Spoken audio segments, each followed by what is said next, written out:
Hi everybody, and welcome to this hair tutorial. And what I was doing, I was checking out beautiful ladies with beautiful hair. And this is a tip for you. When you go to Pixabay, you can find all kinds of models for your studies, and the uploads are all for free, so you can check that out. And what I was doing is figuring out how to draw all those brands of hair. Now I was trying to figure out how the darks and lights go when drawing blonde hair in this case. And what I also did was take a close look at how the hairs are going. Plus I made a picture of my colleague. She has that lovely yellowish blonde hair, and as you can see, there are many different colors in that blonde hair. So that kind of got me excited, and I was drawing here a lady using the pastel matte paper, and I was just making a study with gray and a little bit of color I was adding, and then I thought, stop this drawing and start recording, because I came to the part where I had to put in hair and I messed that up. So I'm giving this a second try. So I erased the parts of hair that I already had drawn in, and it came out rather ugly.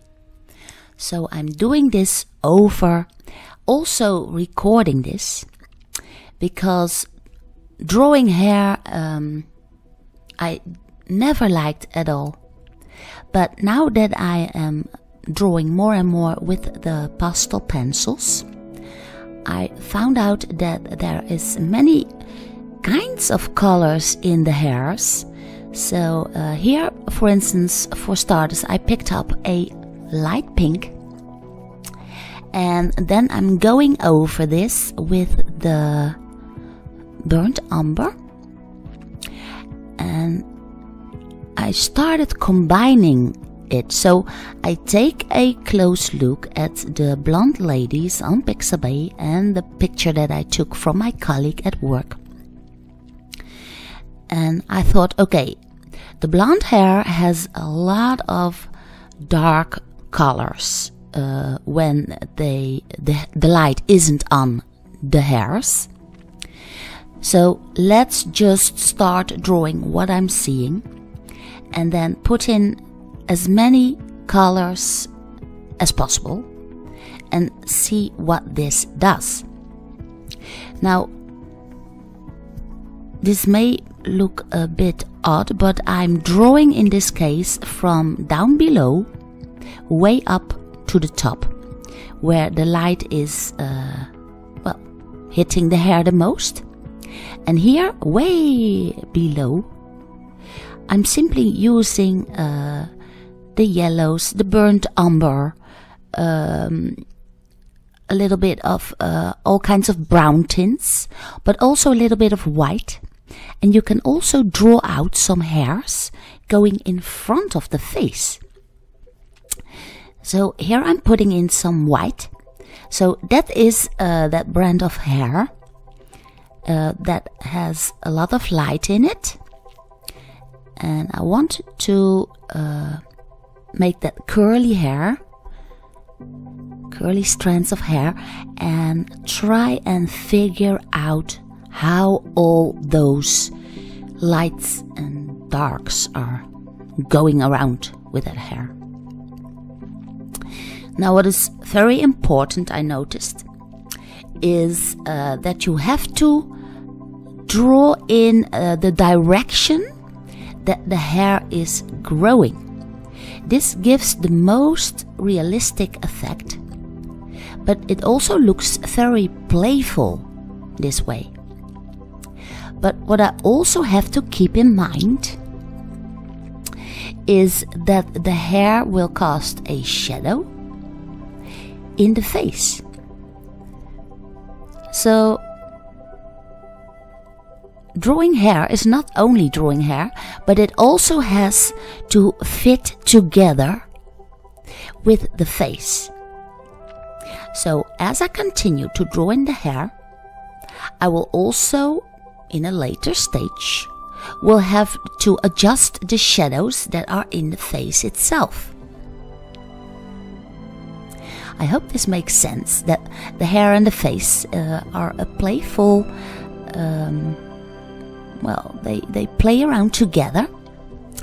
And now I'm heading the top of my drawing, and I'm putting in a layer of light yellow. And from that layer, I will try to create some strands of hair again. But what I want to do also is draw in some hair that are in front of the eye. Just tiny pieces of hair. And then I will just have to try and create some shadows that lay just underneath that hair. So I think the top part is the hardest, but I still will try to get it working. And the first try I totally messed up, so this is my second try. And here I'm adding a little bit of light blue and also trying to figure out the shadows that are in between the strands of hair, the strokes of hair, and the shadows that will be casted onto the face. Now I think that light blue works quite great because this tempers down the brightest colors of the burnt umber and the burnt sienna. So I think that's a nice combination. So as I'm drawing, I'm constantly learning new tricks. And what is also a case, I think, that I want to share is that it is okay to make mistakes. As an artist, when you would never make mistakes, then you would actually would not learn anything. You can only learn drawing by making mistakes. And by correcting them, you actually are starting to learn to draw better and better. So, make all the mistakes you want. I know I make thousands of them, but I never mind, because it is the best way and the only way to start and learn drawing. Now, as you can see, I'm now trying to get some shadow into the face and to make it the hairs look logical and work together with that face. They have to blend in together, and here I've taken a darker gray pencil, and then I start putting in those dark shadows here around the apple blossom that is way below. And in that way, by creating the shadows that are casted by the hair onto the face, I hope this drawing will make some more sense.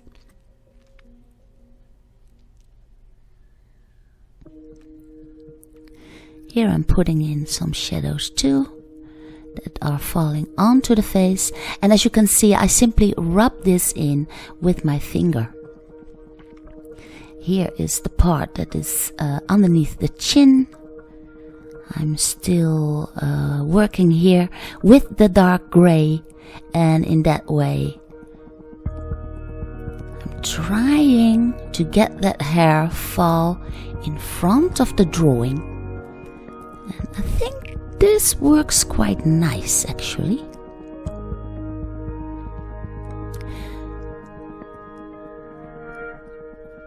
By putting in extra shadows also around that apple blossom, I think I get some feel of 3D. So that's quite nice.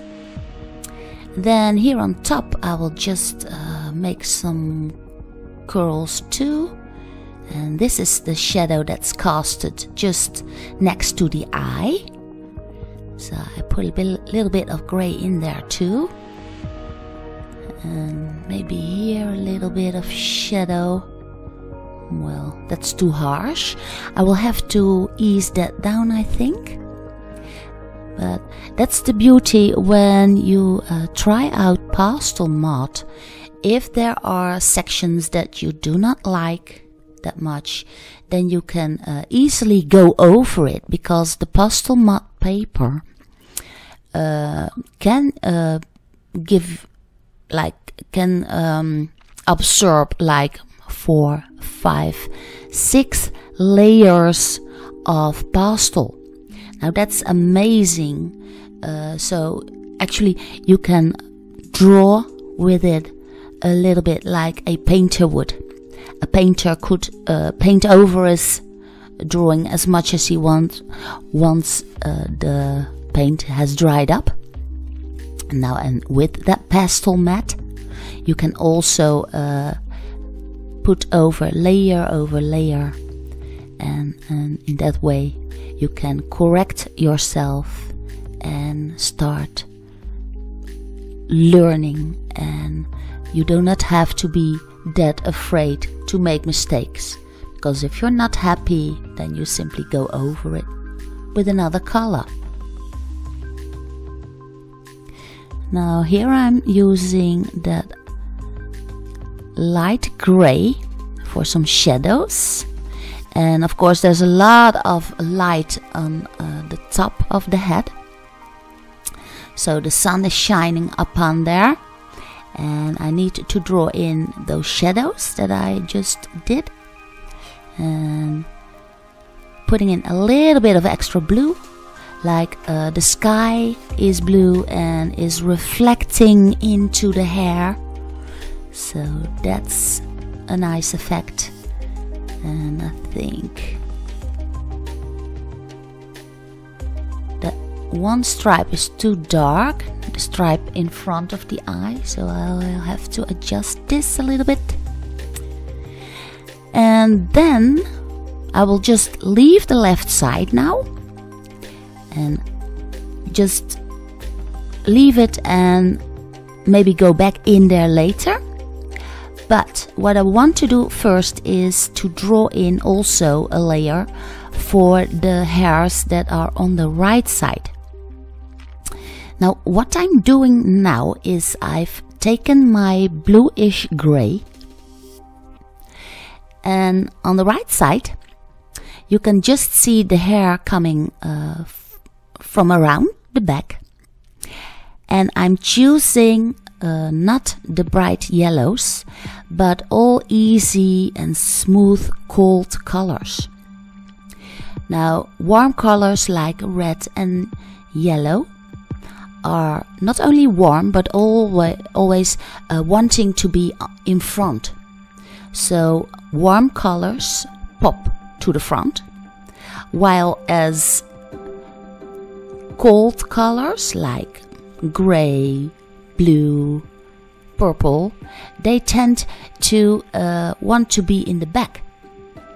So for the right side of the hairs, I'm simply using that technique to get that effect of well,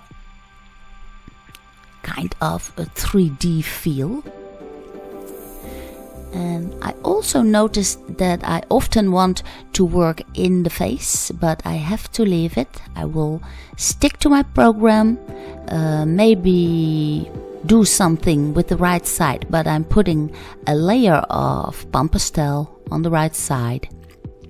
So that's for a later problem. And here I'm using my light pink, already adding a little bit of color into the face, and see what that does for my drawing. So it's just a partial upload this time, and I want it to be about the hairs because I always hated drawing hair. But now with this knowledge and with this great effects, it is just great to draw hairs, but you have to take your time. It's very much time consuming, but if you stick to your problem, to the progress and just draw in every string of hair, it will be worth your while. So, I hope you find this tutorial inspiring, and if you do, please give it a big thumbs up. Don't forget to subscribe, and of course, you can always support me on my Patreon page. And until that time, I will see you again next Friday.